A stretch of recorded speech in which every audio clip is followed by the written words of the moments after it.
Danielle, would you like to introduce yourself and maybe talk about this exhibition? So, hello, my name is Danielle Morsette. I am from the Suquamish tribe, and the Shoy village is a band from the Stalo Nation. I'm currently based in Suquamish, which is in Washington State in the US. And so I am a Salish weaver. I've been practicing weaving for 20 years.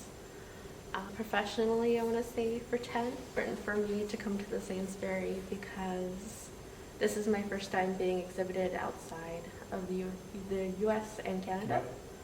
And so I'm so excited that I got here to see this phenomenal exhibition of, there's works here that are by unknown artists and from some very accomplished artists. One that I personally look up to is Susan Point.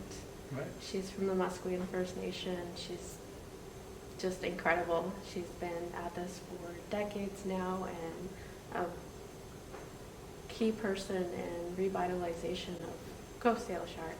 Right. And so she's actually one of my personal heroes. And so to be exhibited with her for, I think this is the second time now, it's an honor.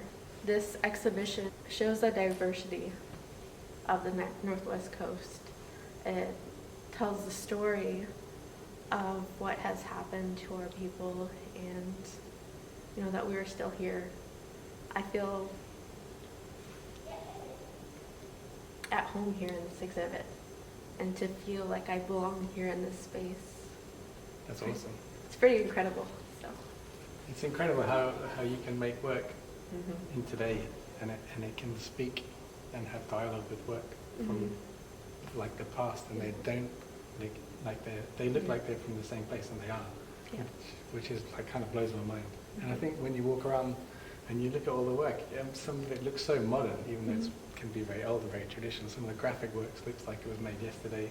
I've seen like illustrator styles that people use that probably borrow a lot of this iconography and these styles and these color patterns and stuff. So I hope that everyone who's visited this exhibit walks away knowing something about the people from the Northwest Coast. That they know that we're still creating and that we have been for hundreds of years, and that are who we are.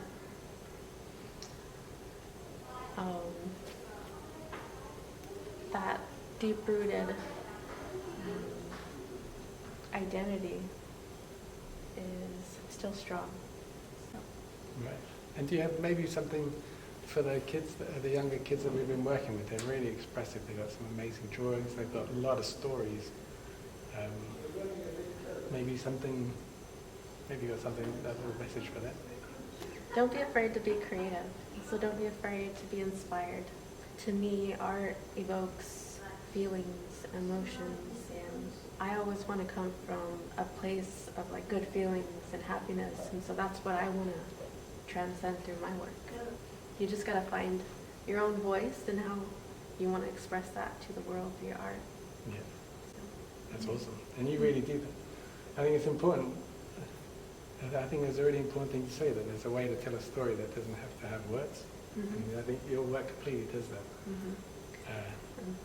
I have a very difficult time talking about my work when I do make weavings for people or for places. A lot about that person or that place it'll be will go into that weaving. But I think that's the magic of art, that you don't.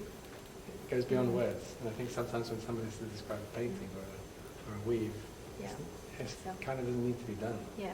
So one of the biggest compliments I ever got about my work was that it just, looking at my work, made them happy, and it made them proud to be a Salish person.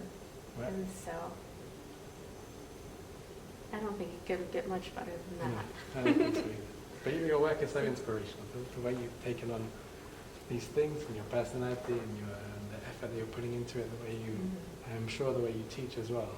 It's really inspirational for other people to work with their cultures and understand it and find new ways of creating dialogue between these things. It's pretty awesome.